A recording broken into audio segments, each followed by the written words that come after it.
Olá, pessoal! Sejam muito bem-vindos ao nosso canal.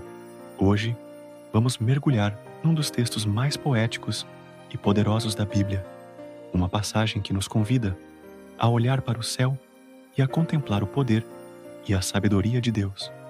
Estou falando do capítulo 37 do livro de Jó.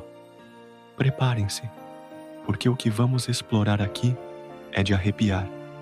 O capítulo começa com Eliú, o jovem amigo de Jó, descrevendo uma tempestade de uma forma que você nunca viu. Ele diz: "A tempestade me faz bater o coração, como se ele fosse pular para fora do peito." Quem nunca sentiu isso? Aquele misto de medo e admiração quando o céu escurece, os trovões ribombam e os relâmpagos cortam a escuridão. Eliú não vê apenas um fenômeno meteorológico. Ele ouve a voz de Deus.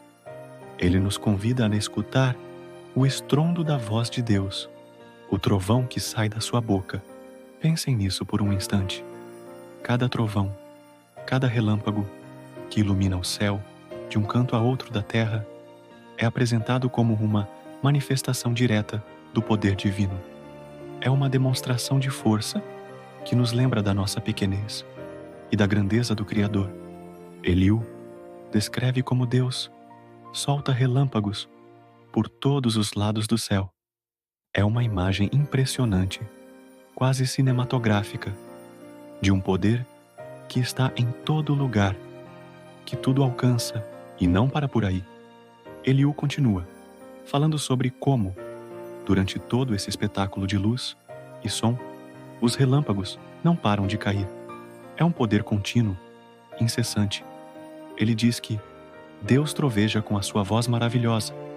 Ele faz grandes coisas que não podemos compreender. Essa é uma das chaves do capítulo, a incompreensibilidade de Deus. Por mais que a ciência avance e nos explique os processos naturais, sempre haverá uma camada de mistério, uma maravilha que a lógica pura não consegue capturar. A descrição de Eliú é incrivelmente detalhada para a época. Ele fala sobre Deus mandando a neve cair, as fortes pancadas de chuva e o efeito disso na vida das pessoas. Quando a tempestade é forte, todos se recolhem, os trabalhos param e, nesse momento de pausa forçada, Eliú vê uma oportunidade para que todos reconheçam a ação de Deus. Até os animais, ele diz, se escondem em suas tocas. A natureza inteira responde ao comando do seu Criador. Ele observa de onde vêm os ventos, as tempestades do sul e o frio do norte. E ele atribui o gelo ao sopro de Deus. Imaginem que metáfora poderosa. O sopro de Deus é capaz de congelar as águas, de transformar a paisagem. Ele continua, dizendo que Deus enche as nuvens de água e as usa para lançar os relâmpagos. E o mais incrível, as nuvens seguem ordens. Elas se espalham, se movem e fazem tudo o que Deus manda em toda parte do mundo. Aqui, Eliú chega a um ponto crucial.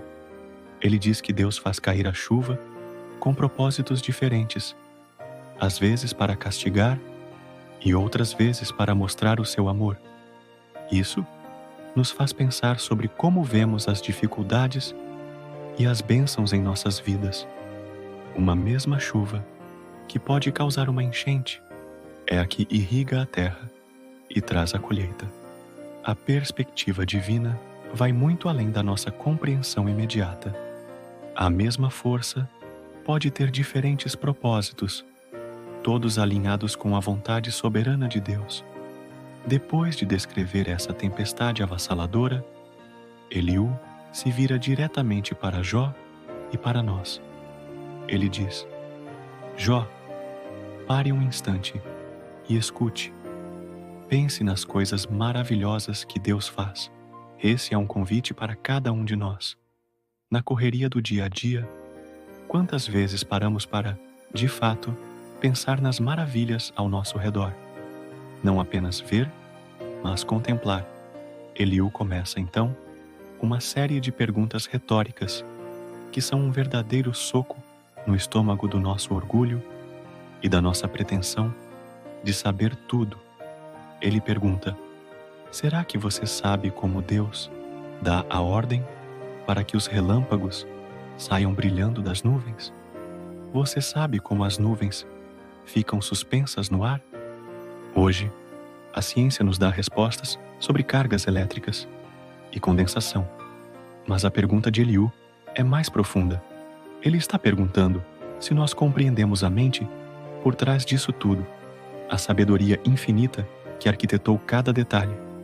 Ele continua, com uma certa ironia: será que você, que fica sufocado de calor na sua roupa, será que você pode ajudar Deus a estender o céu e fazer com que fique duro como uma placa de metal fundido?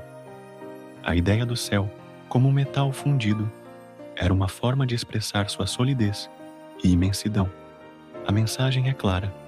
Nós, meros mortais, que mal aguentamos o calor, ousamos questionar ou achar que podemos entender aquele que estendeu os céus.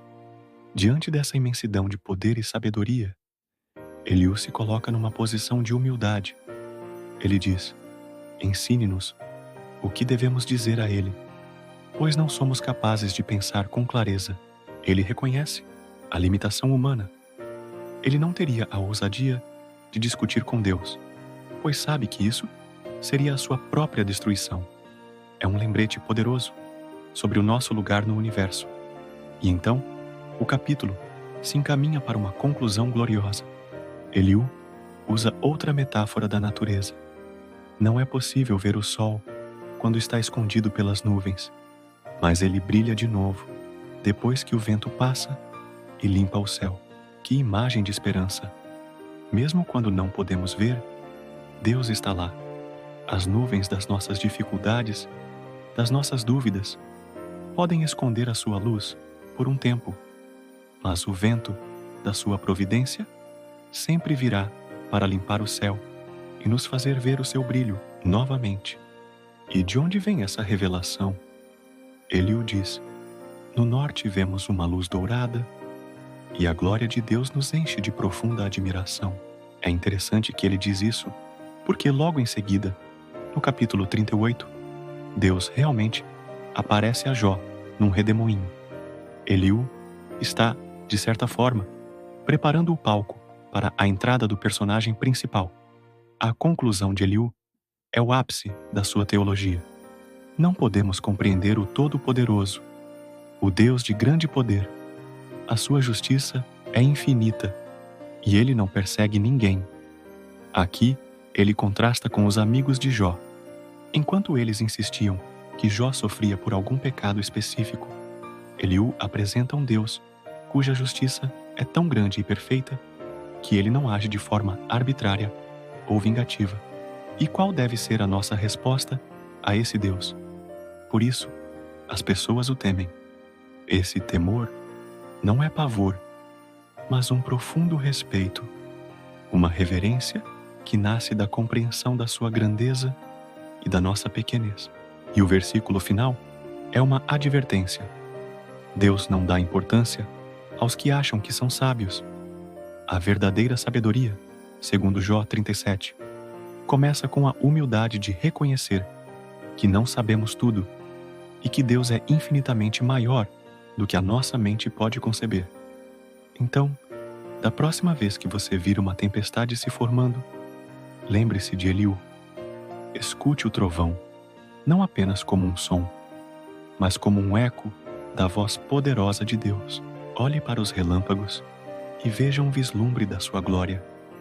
E acima de tudo, pare, escute e pense nas coisas maravilhosas que ele faz. Muito obrigado por terem me acompanhado nessa jornada incrível pelo livro de Jó. Se essa reflexão tocou o seu coração, não se esqueça de deixar o seu like, compartilhar com alguém que precisa ouvir essa mensagem e, claro, se inscrever no canal para não perder os próximos vídeos.